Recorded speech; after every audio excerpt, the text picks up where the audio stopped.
Hi guys! A day in my life na may jowang tomboy!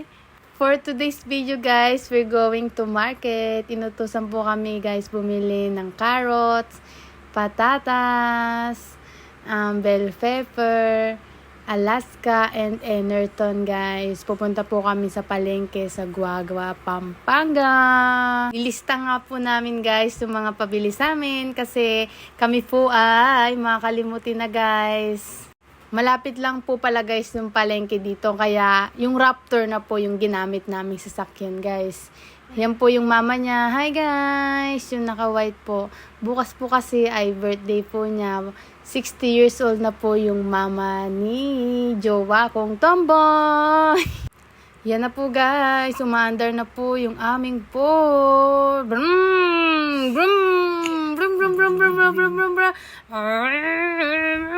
Ganyan po guys yung tunog po ng aming sasakyan guys. Wala po kayo niyan.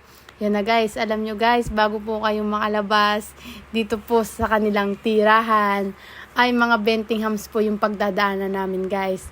Yung tipong umaalog-alog buong kaluluwa mo guys. Sa sobrang tagal ko na guys nakatira dito, sanay na po kung sa mga hams dito sa lugar nila guys.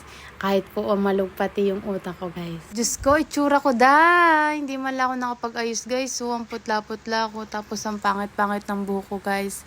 Tapos guys, bago pala kami pumuntang palengke, dadaan muna kami guys sa pagasan guys. Kasi kailangan po namin munang i-full tank yung aming Ford guys. Kasi guys, baka po tirikan yung aming Ford. Diyos ko.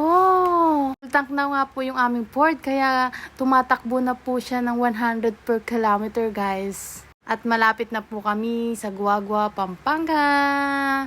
Sa market. Maghahanap po kami ng mga mabibilan po namin. Ng mga pabili po sa amin guys. Tingnan nyo po itsura ko guys. Mukha po kung naligaw lang yan oh. Oh, itsura ko guys oh. At sumikot-sikot na po kami sa pasikot-sikot. Sikot-sikot, guys. Oh. At kabilin-bilinan nga po sa amin ng mama ng jowa kong tomboy, guys, na dun po kami pumunta sa suki niya, guys. Kaya dun po kami bumili. Namili na po kami ng mga carrots, patatas, and sinabi na rin po namin yung bell pepper and Alaska, guys. And guys, namimili na po ako ng pinakamaganda sa kagandahan na carrots. Yung pangmalakasan, guys. At pagkatapos po namin mabili lahat, uwi na po kami, guys, pabalik sa tahanan ng jowa kong tomboy. Pabalik na kami guys na sa mga oras na yan guys. Kaya sitting pretty na naman ako sa likod ng jowa kong tomboy. Pagdadaan na naman po namin yung Bentinghams pabalik sa bahay ng jowa kong tomboy. Thank you guys for watching.